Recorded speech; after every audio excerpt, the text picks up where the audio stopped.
सभी विद्यार्थियों को नमस्ते। विद्यार्थियों, आपका जानवी स्टडी हब में स्वागत है। तो जैसे कि आप देख रहे हो कि राजस्थान स्टेट ओपन बोर्ड ने एक नोटिफिकेशन जारी किया है। तो जो विद्यार्थी अभी मार्च में 2024 की परीक्षा का परिणाम अभी आपने देखा है, जो कि 10 सितंबर 2024 को आया है, घोषित हो चुका है। तो अधिकतर स्टूडेंट पास भी हुए हैं। कुछ स्टूडेंट जो सप्लीमेंट्री आए हैं तो उनको निराश नहीं होना है। तो जो स्टूडेंट सप्लीमेंट्री आए हैं उन्हीं को लेकर नोटिफिकेशन जारी हुआ है। तो पढ़ते हैं इस नोटिफिकेशन को। तो विषय है RSOS की अक्टूबर-नवंबर 2024 की पूरक परीक्षा हेतु ऑनलाइन आवेदन पत्रों की तिथियों व शुल्क के क्रम में। तो देखिए, ये जो है आपका फॉर्म जो है ये किससे संबंधित है। अभी जो परीक्षा परिणाम आया है उसमें कुछ विद्यार्थी सप्लीमेंट्री रह गए हैं, जिनके सब्जेक्ट में SYC आई है, वो पास नहीं हुए हैं। क्योंकि 10th क्लास में मिनिमम 5 सब्जेक्ट पास होना जरूरी है, तभी आप 10th पास कहलाते हो। ऐसे 12th क्लास में भी है, लेकिन अगर आप सप्लीमेंट्री रह गए हो तो आप अब ये फॉर्म भर सकते हो। ठीक है, तो ये आपकी अक्टूबर-नवंबर 2024 की जो पूरक परीक्षा होगी उसके लिए है। तो अभी 2 महीने बाद में आपकी सप्लीमेंट्री एग्जाम हो जाएगी, लेकिन उससे पहले आपको फॉर्म भरना पड़ेगा। तो उसी को लेकर ये नोटिफिकेशन जारी हुआ है। तो इसकी लास्ट डेट कब है, कितनी आपकी फीस लगने वाली है, वो हम देखेंगे। Rajasthan state open school Jaipur की मार्च मई 2024 परीक्षा परिणाम दिनांक 10 सितंबर 2024 को घोषित हो चुका है। Rajasthan state open school Jaipur की अक्टूबर-नवंबर 2024 की पूरक परीक्षा हेतु आवेदन पत्र दिनांक 16 सितंबर 2024 से 10 अक्टूबर 2024 तक निम्न अनुसार भरे जाएंगे। तो ये देखो, आपके जो पूरक परीक्षा है यानी सप्लीमेंट्री के जो आवेदन फॉर्म है वो ऑनलाइन ही भरे जाएंगे। आपकी SSO ID से ही भरे जाएंगे। आपने सभी ने अपनी SSO ID बनाई है, उसको लिंक करवाया है। ठीक है, और उसी के तहत आपने जो अपना EPCP भी दिया है। ठीक है, तो आपकी SSO ID आपके पास होगी, उसका पासवर्ड आपके पास होगा। तो SSO ID पर जाकर ही आपके राजस्थान स्टेट ओपन बोर्ड का फॉर्म आपका खुलेगा और वहीं से आपके ये सप्लीमेंट्री फॉर्म भरा जाएगा। तो देखिए, ये कब से भरना शुरू होगा। ये 16 सितंबर से शुरू होगा। इसकी लास्ट डेट 10 अक्टूबर रहेगी। तो देखिए, अब यहाँ बता रखा है कि 16 सितंबर से लेकर 30 सितंबर 2024 तक बिना विलंब शुल्क यानी कि आपकी कोई फीस नहीं लगेगी।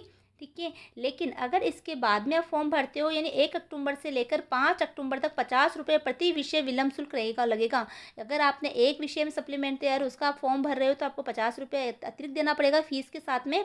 अगर आप 2 विषय में हो और आप सप्लीमेंट्री आए तो प्रत्येक विषय का 50 रुपये आपको देना पड़ेगा। तो ये कब तक है, 1 अक्टूबर से 5 अक्टूबर तक है। फिर है 6 अक्टूबर से 10 अक्टूबर यानी 6 अक्टूबर 2024 से लेकर 10 अक्टूबर 2024 तक 500 रुपये असाधारण विलंब शुल्क सहित यानी आपको 500 रुपये जो है एक्स्ट्रा फीस आपको देनी पड़ेगी। जो आपकी पूरक परीक्षा की फ़ीस है वो तो है ही, साथ में आपको विलंब शुल्क 500 रुपये देना पड़ेगा। तो अच्छी बात है कि आप क्या करो कि 30 सितंबर 2024 से पहले पहले ही अपना सप्लीमेंट्री का फॉर्म आप भर दीजिए। ठीक है, अब यह परीक्षा शुल्क का विवरण दे रखा है कि 17/2020-21 एवं उसके बाद के पंजीकृत अनुत्तीर्ण अभ्यर्थी ही आगामी अक्टूबर-नवंबर 2024 पूरक परीक्षा हेतु आवेदन करेंगे। यानी जो विद्यार्थी 2020-21 के बाद से है यानी 17/2020-21 और उसके बाद के जो भी पंजीकृत विद्यार्थी है, जिसमें आप लोग भी शामिल हो क्योंकि आपका भी रिजल्ट आया है, तो वो सभी विद्यार्थी अगर पूरक परीक्षा देना चाह रहे हैं, वो सप्लीमेंट्री है, तो उनको इस ये जो है वो फॉर्म वो ये वाला भर सकते हैं। तो जो अक्टूबर-नवंबर 2024 की पूरक परीक्षा में बैठ सकते हैं। पूरक परीक्षा विषय परिवर्तन अतिरिक्त विषय हेतु आवेदन पत्र भरकर निम्नानुसार शुल्क लिया जाना है। देखो, विषय परिवर्तन अतिरिक्त विषय हेतु अगर आपने विषय परिवर्तन करवाया है और आप एक्स्ट्रा कुछ एडिशनल विषय आपने ले रखे हैं, ठीक है, तो वो माध्यमिक यानी 10वीं प्रति विषय और 12वीं क्लास उच्च माध्यमिक प्रति विषय, तो पर सब्जेक्ट आपके 280 रुपये लगेंगे। यानी आप अगर विषय परिवर्तन करवा के पेपर दे रहे हो या फिर आप एक्स्ट्रा कोई सब्जेक्ट लेके पेपर दे रहे हो, ठीक है, अगर आप 10वीं क्लास में हो तो आपको 280 रुपये देने पड़ेंगे और 12वीं क्लास में हो तो 340 रुपये आपको देने पड़ेंगे। सैद्धांतिक परीक्षा शुल्क, ठीक है, सैद्धांतिक यानी कि थ्योरी एग्जाम। ठीक है, आप सिर्फ थ्योरी एग्जाम का पेपर दे रहे हो यानी आप थ्योरी में ही सप्लीमेंट्री हो, थ्योरी आप दे रहे हो तो आपके 150 रुपये यानी 150 रुपये 10वीं क्लास वालों के लिए और 150 रुपये ही जो है 12वीं क्लास वालों के लिए है।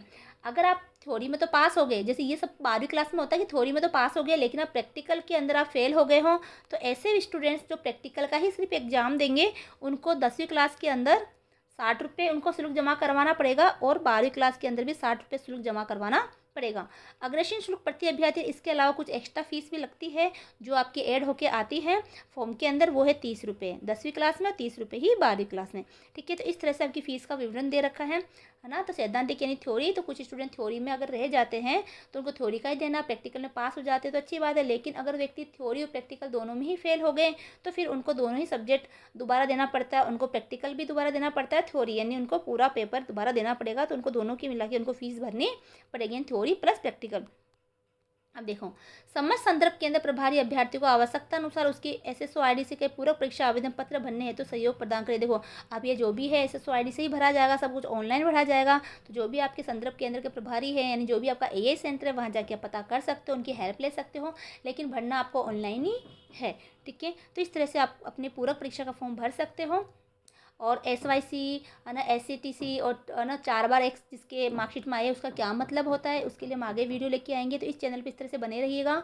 और एग्जाम संबंधी सूचना है वो मैंने जानवी एजुकेशन हब पे डाली थी, क्योंकि वहाँ पर अधिकतर विद्यार्थी ज़्यादा जुड़े हुए हैं, तो उनके सब तक वो नोटिफिकेशन जाए। और ज़्यादा से ज़्यादा इस वीडियो को आप शेयर करें, क्योंकि जल्द से जल्द आप पूरा परीक्षा का फॉर्म भरें, ताकि आपके 2 महीने बाद में एग्ज़ाम हो जाए और आप क्लियर, आपका एग्ज़ाम हो जाए, आप आगे की पढ़ाई जारी रख सको। अभी भी कुछ स्टूडेंट्स के सवाल थे कि मैम हम 10वीं पास तो हो गए हैं लेकिन हमारा एडमिशन नहीं हो रहा है स्कूलों में एडमिशन, तो इसके बारे में हम अगले वीडियो में चर्चा करेंगे। तो बने रहिए इस चैनल के ऊपर। तो मिलते हैं अगले वीडियो में। जय हिंद, जय भारत।